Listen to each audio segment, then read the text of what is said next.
her techniques and her expertise into our lives. So Rachel, so clean out the refrigerator, you say no. So take out all of the rice, all of the processed carbs, the sugar, and all that unhealthy stuff. A good replacement for sugar, I should mention, is stevia. Okay. Right. So if you can't have the tea without the sugar, stevia is a good. Stevia is good. Okay. And you can sweeten your oatmeal with it. You can use What about honey? Honey is good too, not too much because it's sugar content. Yeah. So watch that too. Yeah, but it's natural, so it's not as bad as. Yes. Right. So you're saying going to the supermarket, we should be picking up oats, right, granola, and not the granola bar, by the way. No. Right. Green leafy vegetables. Carrots, broccoli, cauliflower, things that you can steam. Yes. Fish. Yes. And meat and a lot of beans. And try not to eat meat every single day. And try not to eat. And if we're going to eat meat, it ought to be grilled, baked, boiled, or jerked. Exactly. Okay, I will good to go with that. And if I have the whole heap of gravy and the ketchup and the sauce. Okay. All right. Also the deep fried and the one bag of oil. Yes. No. So like no fried dumpling? No, baby. What you also want to do is feel it. be prepared at all times. So what I Rachel, so we can't eat one fried dumpling? I mean, I'm sure you can have one a week. Rachel, don't make up Jesus You're not going to eat that every day. You have to think differently. Remember, you're getting up in age, you know. Jesus, no, you know, so I jump over it. No, Jesus, oh God, no, but that's bad one here. Forever young. I'm gonna be forever young. I gotta tell you. And that's why I have to eat this way, because that's my motto. Yeah. So I have to change the way I live so that I can be forever young. Exactly. So we have to cleanse our brains first of all, and cleanse our minds. Exactly. Right? So we're getting that, so all of that at the supermarket. Right. And in terms of, because I know a lot of people have a rice issue, and a lot of people have a dumpling issue, carbohydrates issue. What can we replace rice with? Sweet potato. Okay. A finger of banana. Quinoa is also a very good thing that can also taste just like rice. Okay. You just need the right recipes, you know. Okay. I have tons of recipes on my page. You can check them out on my Instagram page. But you just need the right recipe. Quinoa can be amazing. You won't even miss rice when there's cauliflower rice that I turn into cauliflower fried rice. So you kind of grate it. Yeah. It has the same consistency as rice. Yeah. Taste. Yeah, almost the same. Almost the same. Yeah. But it isn't. But healthy and beneficial. And it's healthy and it's beneficial. So wonderful. Those are the things. You want to find healthy alternatives. Yes. So don't restrict. Take the word restriction out of your brain and replace it with crowd out. Yes. Right? Don't tell yourself, I can't have. Say to yourself, instead I'm going to crowd it out. Yes. Yeah. You know? So balance is very important, not deprivation. Not deprivation. You also want to, so that's tip number 1. So you want to find healthy recipes that are interesting and easy to make. Right. That's key. Yeah, because we have busy lives. Exactly. And not everybody has the time to really go deep in. You want something quick and nice. Yeah. They also want to be prepared at all times. And where a lot of people fall down in the initial stages of their journey is that they're not prepared. And so when hunger caught them, they don't have anything to resort to sustain them. And if the first thing they pass, be KFC or whatever it is, that's where they're going to go and eat. Yes. And so I combat that, and I help my clients combat that with meal prep. Okay. If you want to be successful on this journey, you have to. And meal prep takes work. Yes. And it takes time. It's about 2 hours twice a week, where you sit down and you plan out a menu. So you go, so let's say Sunday, for example, because I do this every Sunday. Most Sundays, not every. But I say, okay, what will I have Monday for breakfast, lunch, and dinner? What will I have Tuesday for breakfast, lunch, and dinner? What will I have Wednesday for breakfast, lunch, and dinner? And then I come up with the recipes, simple. Sometimes it's like it's something as simple as tuna and sweet potato. Yes.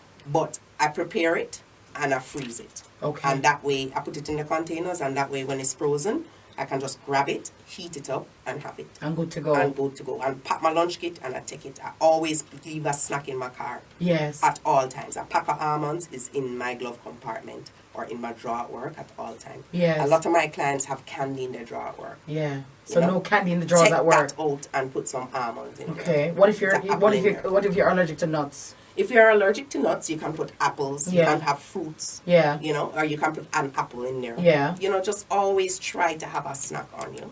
Okay, so have a snack at hand. At hand. At all Always, times. At all times. But let me play devil's advocate though, Rachel. So for example, I meal prep on Sunday and I work out what me want to eat Tuesday. But Tuesday, I'm not feel for that. All right. My pack tuna sweet potato, but God do right now, I'm not feel for that. All right. I'm not feel for tuna she. Right. Yeah. And that happens. And it even happens to me.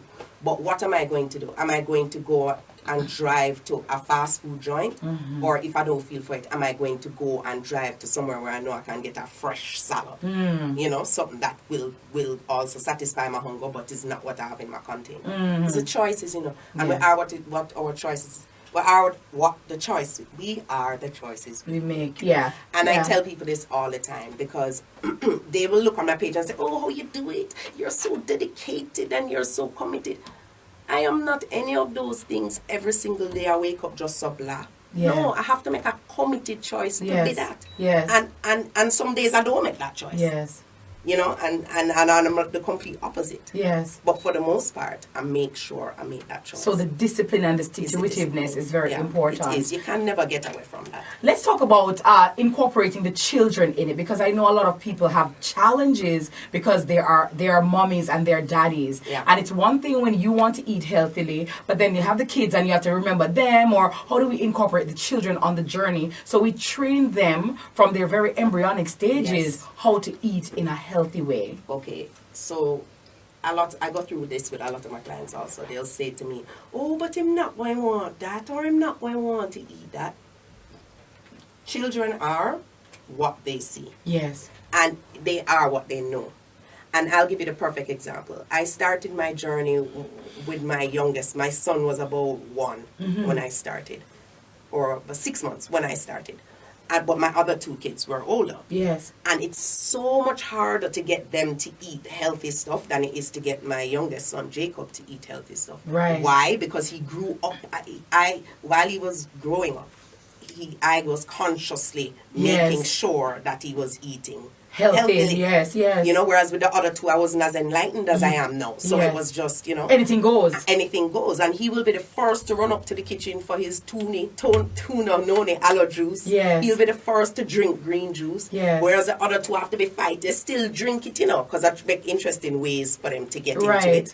But it's more of a fight with them. So that's the first thing we have to remember. Kids are what they see. And the younger you start with them, it's the more natural it is for them to adapt. And it's okay to start with the kids, because a lot of parents think, okay, well, no, that's not for them. You know, give them the chance to drink all the sugar and all of that. I wish my mother did also give me cabbage juice from them time there and broccoli punch. Because no problem. Me I tell you. Because no, from me I eat the whole but something now. You're going to tell me, you know, not eat a wrinkle tail. Man, you're mad me right now. How do I not eat wrinkle tail? Like, I got to have my stew piece. I have wrinkle tail. Yeah. Okay, you know my thing. You know me have my weakness for the wrinkle tail. Yeah, so incorporate the children on the journey. And then earlier you do it, is the easier it is. Nice. Growing up. Also, try to have this is something I incorporate into my household. I have meatless Mondays. So I don't have my children eat meat every single day. Okay. They probably eat meat 3 times a week, but definitely not on Mondays because that's meatless Mondays. And so instead of lasagna with meat in there, I give them lasagna with spinach. Okay. And I also get them involved by That's having nice, them, Calico, right? Yeah, meatless Mondays. having them help me juice. Yes. You know, once they get involved in the process, They feel a part of it. They feel a part of it. It's amazing how much easier it is to get them to actually drink it because, you know, they feel like they make it. Yeah. So, yeah, man, but I'd definitely get the kids. I'd say definitely get the kids. So get the children involved on your lean, clean journey. We're going to take that time signal right now, and then we talk about eating out, because that's a big part of who we are. And how do we now make the right choices when we go to restaurants to choose X over Y and to choose what is healthier, or that which is healthier over that which our palate really craves and wants, you know. Yeah. Nationwide 90 FM.